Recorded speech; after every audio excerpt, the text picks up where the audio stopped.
أعوذ بالله من الشيطان الرجيم. بسم الله الرحمن الرحيم. آج کے اس وضاحتی تجزیے میں ہم تاریخ کے ایک بے حد دلچسپ مخزن کو کھنگالنے والے ہیں۔ عام طور پر کسی بھی عظیم شخصیت کی تاریخ پڑھنا ویسے ہی بہت مزیدار ہوتا ہے، لیکن آج کی ہماری یہ تحریر کچھ خاص ہے۔ یہ ایک ایسی دستاویز ہے جو بچپن کے ایک انتہائی خطرناک لمحے کو سیدھا تاریخ کے ایک بہت ہی عظیم میدان جنگ سے جوڑتی ہے۔ ہم ایک ایسی شخصیت کے ابتدائی واقعے کا مطالعہ کریں گے جس نے آنے والی صدیوں کی تاریخ پر گہرے نشان چھوڑے۔ تو بنا کسی تاخیر کے چلیے شروع کرتے ہیں۔ تو آئیے اس تجزیے کی گہرائی میں چلتے ہیں۔ یہ واقعی حیران کن ہے کہ کیسے ایک انتہائی چھوٹی عمر کا ظاہری طور پر معمولی سا لگنے والا واقعہ ایک ایسی پائیدار پہچان میں ڈھل گیا جس کی گونج عصروں بعد خیبر کے اس عظیم میدان جنگ تک سنائی دی۔ یہ دستاویز ایک ایسی لیجنڈ کو بیان کرتی ہے جو جھولے سے شروع ہوئی اور ہمیشہ کے لیے تاریخ کا حصہ بن گئی۔ ہمارا آج کا یہ پورا جائزہ براہ راست اسی اصلی اردو تاریخی دستاویز سے آغاز کیا گیا ہے۔ اس تحریر کے ابتدائی الفاظ ہی بتا دیتے ہیں کہ ہر عام و خاص کتب میں کثرت سے روایت ملتی ہیں۔ تحریر کے مطابق حضرت علی کی اس کم سن عمر کی طاقت کو ایک بہت بڑا معجزہ قرار دیا گیا ہے، کیونکہ واقعے کے وقت ان کی عمر اس قدر چھوٹی تھی کہ ایسی عظیم قوت کا مظاہرہ عام حالات میں بالکل ناممکن تصور کیا جاتا ہے۔ یہی دستاویز آج ہماری پوری گفتگو کی بنیاد ہے۔ پہلا حصہ، جھولے میں خطرہ۔ آئیے دیکھتے ہیں مخزن اس منظر کی شروعات آخر کیسے کرتا ہے۔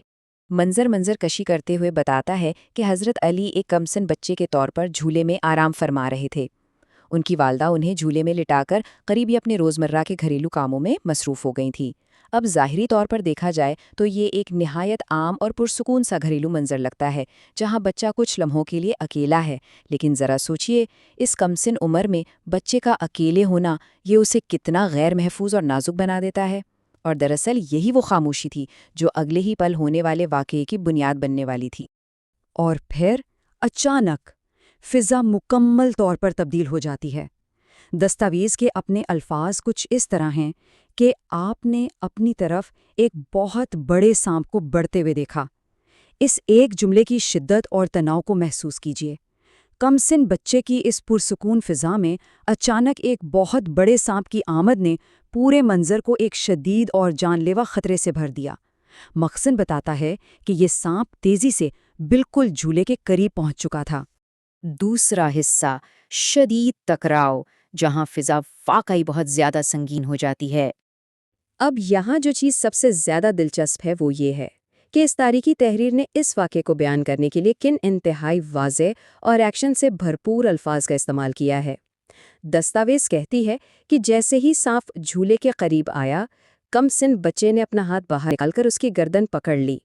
لیکن بات یہاں ختم نہیں ہوئی۔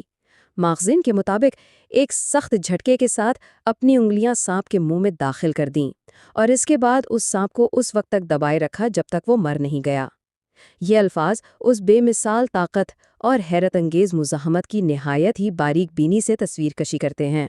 تیسرا حصہ، لقب حیدر، جہاں اس خطرناک واقعے کا انجام ایک نئی پہچان کو جنم دیتا ہے۔ اس جان لیوا کشمکش کے بعد جب والدہ واپس آئیں، انہوں نے ختم شدہ سانپ کو دیکھا اور لوگ جمع ہوئے تو والدہ نے ایک نہایت پرجلال اعلان کیا۔ تحریر کے مطابق انہوں نے فرمایا، میرا بیٹا تو حیدر ہے جس نے سانپ کے ٹکڑے کر دیے۔ دستاویز کا یہ جملہ صرف کسی والدہ کے فخریہ جذبات تک محدود نہیں تھا، بلکہ یہ دراصل اس عظیم لقب کی پیدائش کا لمحہ تھا جو اس معصوم بچے کی پہچان بننے والا تھا، ایک ایسی پہچان جو ہمیشہ کے لیے تاریخ کے صفحات پر نقش ہونے والی تھی۔ یہاں ایک لمحے کے لیے رک کر یہ جاننا ضروری ہے کہ آخر اس لفظ حیدر کے معنی کیا ہیں۔ عربی زبان میں اس کا ترجمہ شیر کے طور پر کیا جاتا ہے۔ یہ لقب اب دیا جاتا ہے جب اس کی بے پناہ بہادری، طاقت اور نڈر پن کو ظاہر کرنا ہو۔ اس تاریخی مخزن سے یہ پوری طرح واضح ہو جاتا ہے کہ یہ کوئی عام لقب نہیں تھا جو ویسے ہی دے دیا گیا ہو، بلکہ اس کم سن عمر میں سانپ کو شکست دینے کے اس حیرت انگیز اور عملی مظاہرے نے براہ راست اس طاقتور لقب کی بنیاد رکھی تھی۔